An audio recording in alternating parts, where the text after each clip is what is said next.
so we are back with another deck profile. It was really fast. Okay, so before we do this, tell us a little bit about yourself. Try to keep it short, but tell us a little bit about yourself. About myself? Yeah.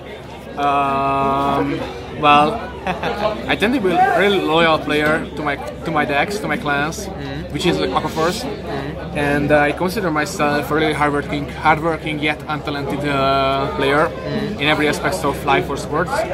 So I usually need to practice a lot more than other people, and that's why I like to play aggro decks such as Aqua Force, because they need a lot of practice, but with a lot of practice you can achieve anything with them, basically anything with them. Right. And I also like theory crafting, and this is the reason I play today what I play today. Okay, so you played Standards, Words, yes. And you chose for a very different deck, which actually is more like a rogue deck right now, which is Dimensional Police. Yes. We already went through his Aqua Force deck profile, which the link will be in the description section below. So if you guys would want to check that as well for his choices, you could check that. But for now, let's just go through his deck fast, because this is a very interesting build. Yes. So let's go through it. So Dimensional Police. First of all, I had to face the harsh reality after I discussed it with Togen that whoever wins Standard needs to be lucky. That's a fact.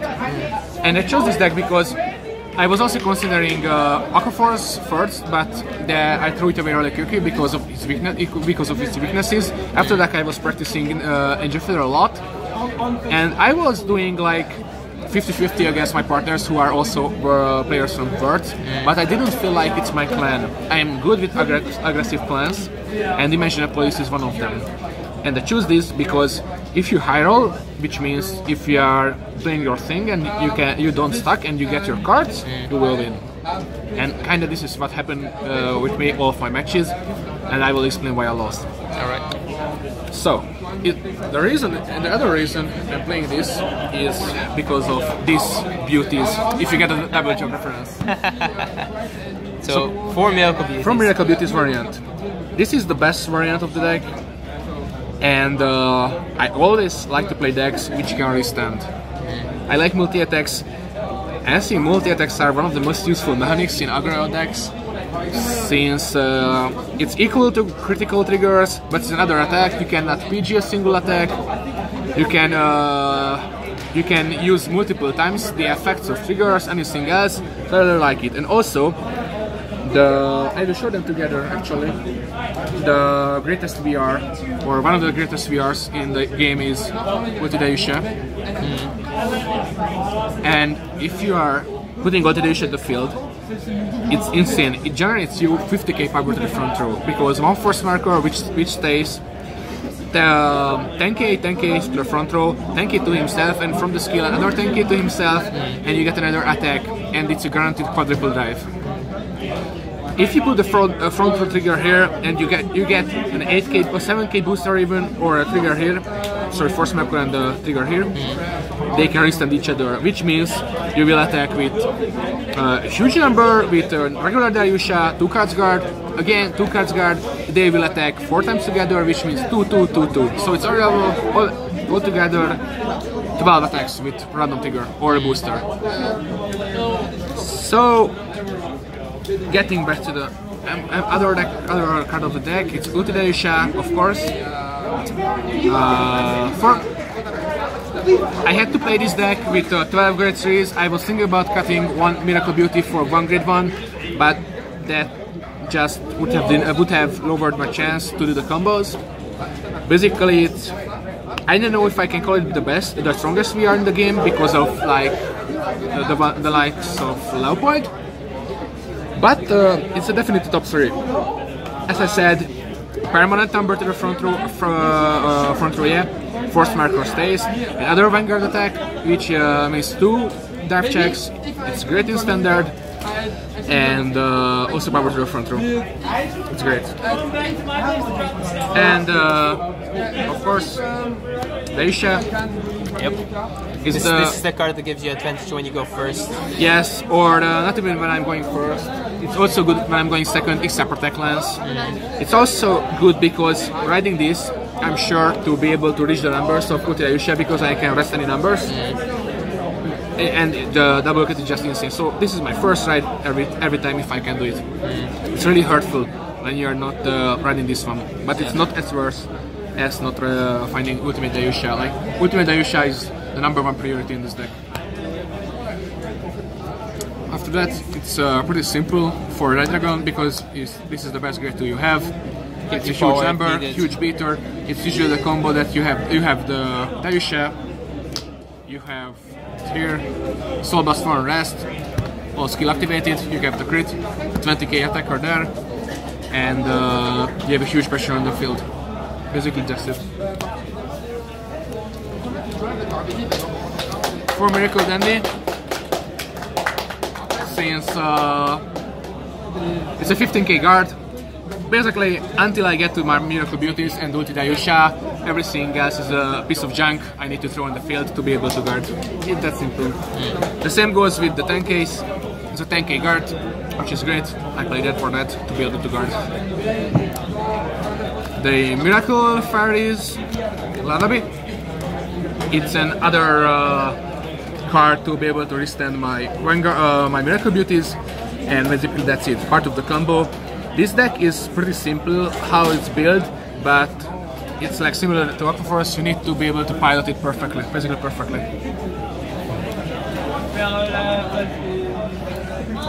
For Dark Brave, it's a good draw engine, but you can't use its skill that careless as people should think, because if you're using it, let's say grade 1, grade 2, it's okay if you're looking for some. Your soul. If you're please not emptying your soul. This card itself enables the skill of the normal Dayusha. Any other way, if you don't have this, you will need to rest 2 cards. Yep. And for Ulti Dayusha, you will need to rest 3 cards instead of 2. And also, to be able to get numbers after the first Ulti Dayusha, when you are at 33, you need 5k and at least a 7k boost. Alone enables you to reach numbers even when you are not on the regular Dayusha anymore. So when you would like to go to your 3rd Ulti Dayusha turn. And it's also consistent draw engine, so I really like this card. To Commander Laurels, after Togen recommended me. It's not really made for this build. It is not, but it is another tool to reach 45k. Yep. To Ulti Dayusha, I can also damage deny my opponents, for example, swinging with regular Dayusha with triple crit. And also, if I am in the advantage, I can just increase the number and the critical amount in Miracle Beauty. And he will swing. She will be swinging like twice or 3 times with the critical, and it's also huge. But it's cost a counter blast. It's hard, but like it's really essential to this deck as well. So 2 is okay. I wouldn't play more. One Die Tiger, because the other great ones are not good in this deck. It's 8k base, and I can swipe a rear guard if it's on the field. It does have the hit pressure. Yeah. The best part of the deck, which I loved and I surprised a lot of people, is 7 draw triggers. As I told you, critical triggers are useful, they are good, but you need to draw into your pieces, and everything else is just a piece of junk until you get to Ultimate Dayusha and your Miracle Beauties. That's why I played 7 draw triggers.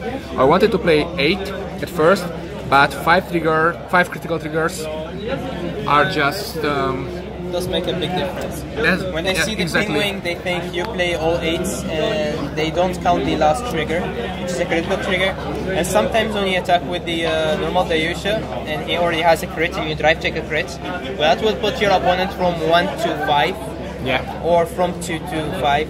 From 2 to 5, yeah. 2 to 5, which is just great. Like, yes, when they are at 5, they will have to guard everything. With your race standing power, that's just too much. Yes, and also they usually no guard the Ulti Dayusha because it doesn't ever kill, but it usually goes up 53, 63 without a boost.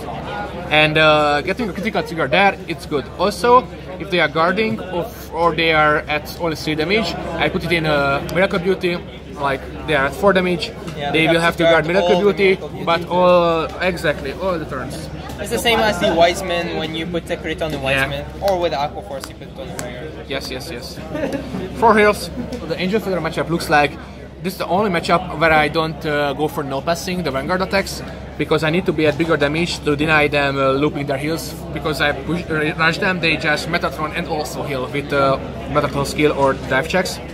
I can just sit back, get the Miracle Beauty turn, I need damages, and having 4 drive checks each turn, being able to hit one of my heals is good. It's really good. It's really good. And about my matches today, I started with a mirror match against one of your friends. He's from Germany, the big guy. He also played Dimensional Police. Yeah, he won Germany. He won Germany the Netherlands. No, sorry, the Netherlands. Sorry. Yeah, he won the Netherlands, and he was playing Dimensional Police here as well. But with the Miracle Beauty variant, I started. I had a better hand. And I can't really tell if I played better, but I was in the advantageous situation because I had everything in my hand, and I started.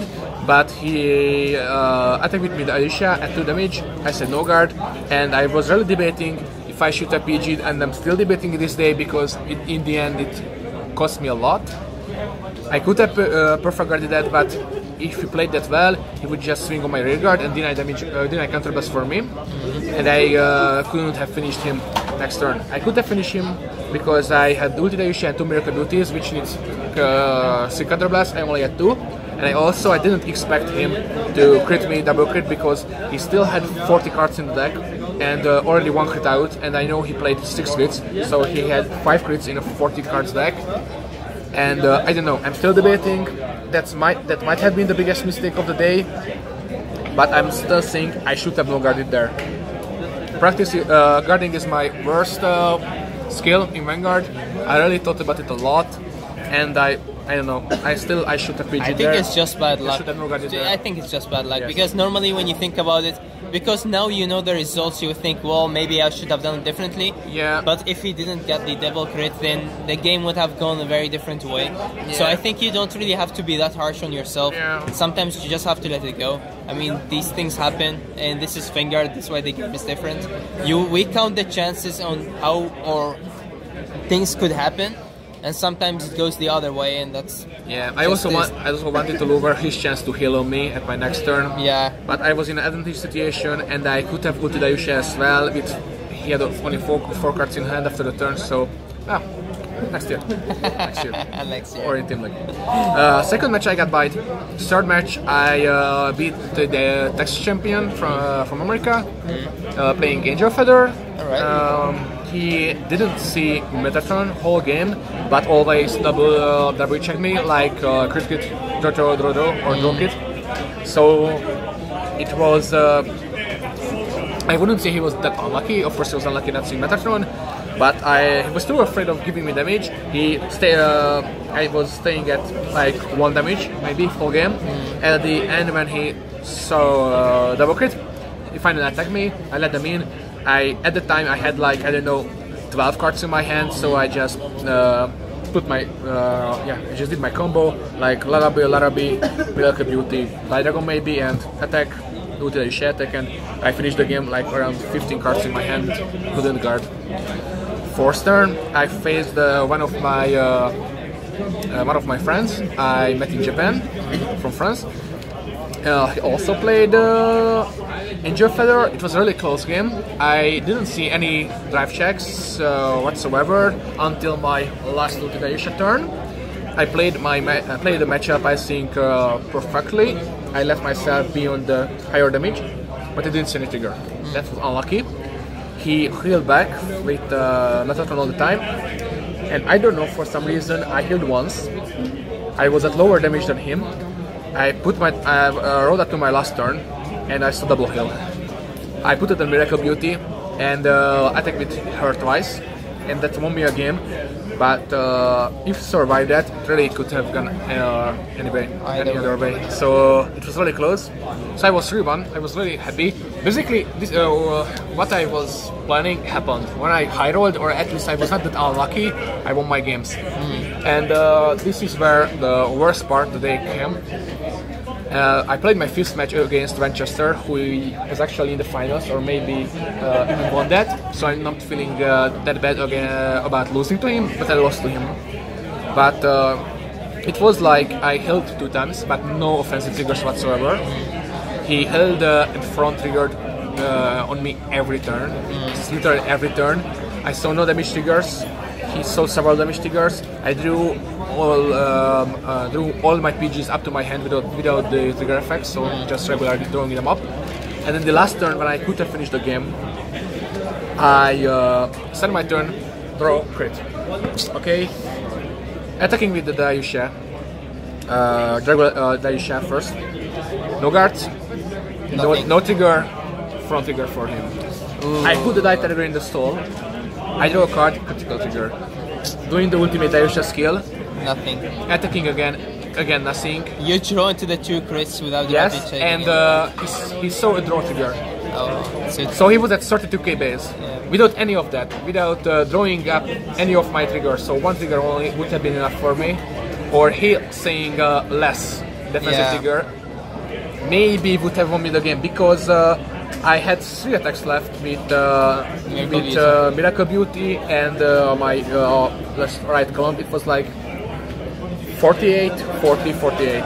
So without that trigger, you would need have guarded at least 3 cards more. Yeah. 3 cards more. And this way, I was just lost. I had no other heals left in my deck, and it's game over. Yes, it was game over. He played really well. I'm not taking that. He was the best player I have faced today. This is the reason he was in the finals, of course. And since he reached so far, I'm not feeling that bad losing to him after all. And in the last match I played against Create Nature. He didn't have a PG. I steamrolled. Basically, I even Raj at grade 2, didn't have anything. He no guarded my my regular Dayusha, which told me that he doesn't have a PG in hand. So I just put everything on my Vanguard with Dayusha and finished the game. I finished at 14th place, even though I get bite and my opponent lost. For example, another thing, that Manchester lost his 6th game, which really gave me bad opponent scores. And maybe something else could have happened if I win there, and I also lost my 6th round. I could be maybe the 8th place, because he was 8th place. I don't know. I am happy that I can confirm that I am on the upper side of the players so far in Worlds. I came 14th place with this build, which tells me that I am in the best 15 players in Worlds in this format, which feels instantly good. And I will try my best next year. Hopefully I will be able to qualify. I feel myself growing each year thanks to Togen and thanks to my good practice partners such as yourself or Jacob or from the guys from Hungary or Nuno Fernandez. And which is a great guy. Nuno Raimundo, sorry, I missed the name. And maybe I will be able to prove myself a lot better next year. Right, we hope to. And we hope to see you more in Europe, in the Team League, and also after that. So thanks for the deck profile again. And thanks for interviewing me. And again, guys, don't remember to check his Aquaforce deck profile, because when this guy is playing Aquaforce, it's different. That's why we'll have to wait to the next support. Yes, we'll have to wait to the second next wave support. Blue waves are coming, boys. Blue waves are coming. Alright, till next time.